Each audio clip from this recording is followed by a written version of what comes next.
Hi everyone, सभी को राधे राधे। जय श्री कृष्णा, जय भोलेनाथ, जय माता दी। कैसे हैं दोस्तों आप सभी? आई होप अच्छे होंगे। मेरे सभी प्रिय दर्शक खुश रहें, स्वस्थ रहें, मस्त रहें, जहाँ भी रहें। जी हाँ दोस्तों हमेशा की तरह आज मैं फिर आप लोगों के लिए एक नया सॉन्ग लेके आई हूँ, भोजपुरी सॉन्ग। आई होप आप लोगों को पसंद आए। जी हाँ दोस्तों, जब कोई नए दर्शक जुड़े हों, पहली बार मेरे चैनल को देख रहे हो, प्लीज़ मेरे चैनल को सब्सक्राइब कीजिएगा। My dear friends, I am request you to please अधिक से अधिक लोगों में शेयर कीजिएगा मेरे चैनल को, मेरे प्रोग्राम्स देखिएगा, मेरे वीडियोस को फुल वॉच कीजिएगा दोस्तों, ताकि मेरा वॉच टाइम कंप्लीट होने में हेल्प मिल सके और मेरा चैनल मोनेटाइजेशन तक पहुंच पाए।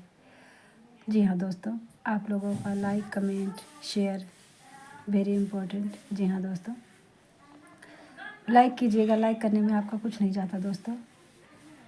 आपको गीत सुनाते हैं, सुनिएगा, है ना। भोजपुरी सॉन्ग है दोस्तों। सिंगर नहीं है दोस्तों, गाने का प्रयास करते हैं आप लोगों के मनोरंजन के लिए।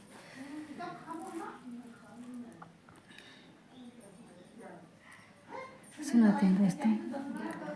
ना कौनो हाथ ना बजरिया से होला, ना कौनो हाथ ना बजरिया से होला, उमरिया के रोग है नजरिया से होला।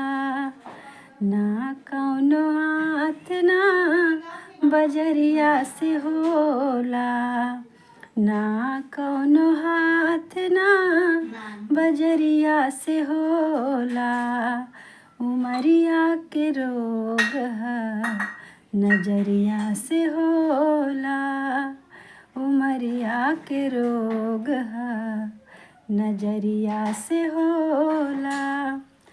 ना कौनो जात ना कहाँ कौनो जात पात पूछे लजियारा, सनहिया सिंगार है समैया से होला।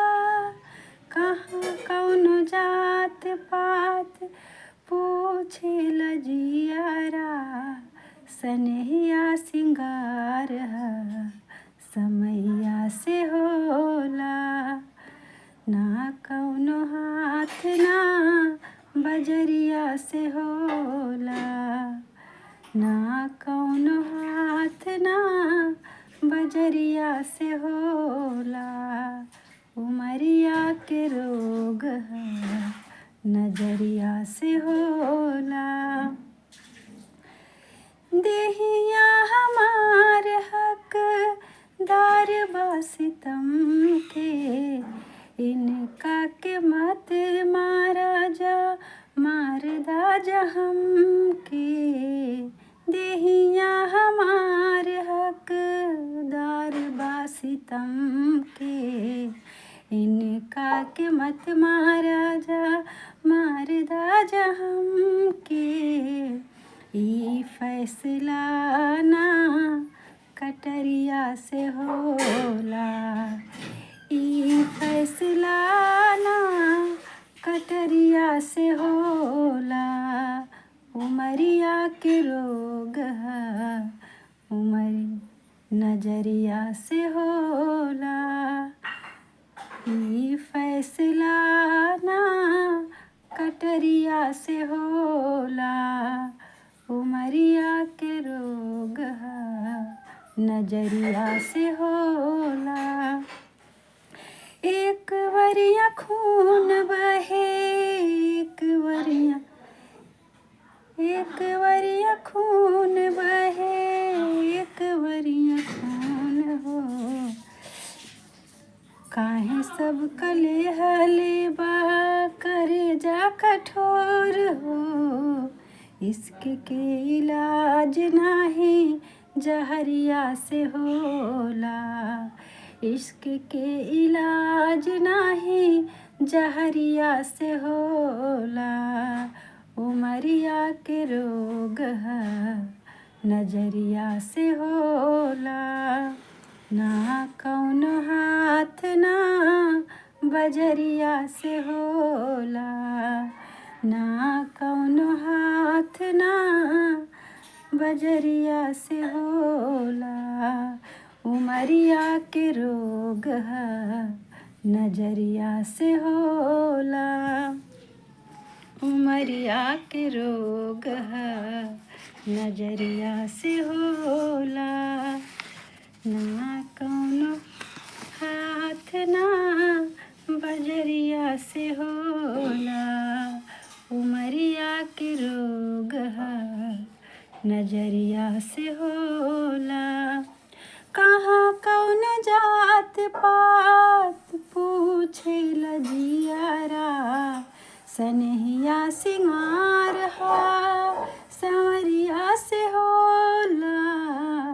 कहाँ कौनो जात पात पूछे लजियारा, सनहिया सिंगार हा संवरिया से होला। ना कौनो हाथ ना बजरिया से होला, ना कौनो हाथ ना बजरिया से होला। उमरिया के रोग है नजरिया से होला, उमरिया के रोग है नजरिया से होला, उमरिया के रोग है नजरिया से होला। धन्यवाद दोस्तों। दोस्तों मैंने गाने में कई जगह मिस्टेक किया है ना दोस्तों। कोई बात नहीं दोस्तों, आगे से प्रयास करेंगे और अच्छा गाने के लिए, अपने दर्शकों के लिए, है ना। जी हाँ दोस्तों, तब तक के लिए इजाज़त दीजिए। कल फिर एक नए सॉन्ग के साथ आएंगे। Bye, take care my dear friend, खुश रहिएगा। जी हाँ दोस्तों, और कल फिर एक नए गीत के साथ आएंगे। जो भी नए दर्शक जुड़े हैं प्लीज़ मेरे चैनल को लाइक सब्सक्राइब कीजिएगा, अधिक से अधिक लोगों में शेयर कीजिएगा, मेरे वीडियोस को मेरा सपोर्ट कीजिएगा दोस्तों, आगे तक लेके चलिएगा। और जब भी मैं आऊँ एक नए गीत के साथ आऊँ अपने दर्शकों के मनोरंजन के लिए।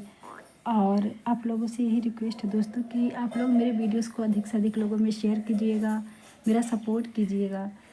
जी हाँ दोस्तों, आप लोग अपना प्यार और सपोर्ट बनाए रखिएगा ताकि आगे भी मैं चैनल पे काम कर पाऊँ। और जी हाँ दोस्तों, नए नए परफॉर्मेंस लाऊँ, नए नए कॉमेडी, डांस, जो भी पॉसिबल हो सकता है करते हैं दोस्तों। मेरे शॉर्ट वीडियोस को भी आप लोग देखिएगा, एंजॉय कीजिएगा। और जो मेरा लॉन्ग वीडियो है जिस पर मैं ब्लॉग वीडियो अपना सिंगिंग करती हूँ, उसको आप फुल वॉच कीजिएगा प्लीज़ माय डियर फ्रेंड्स। चलते हैं दोस्तों, कल फिर एक नए सॉन्ग के साथ आएंगे, तब तक के लिए इजाज़त दीजिए। बाय। जय श्री कृष्णा, जय भोलेनाथ, जय माता दी। खुश रहिएगा दोस्तों। धन्यवाद।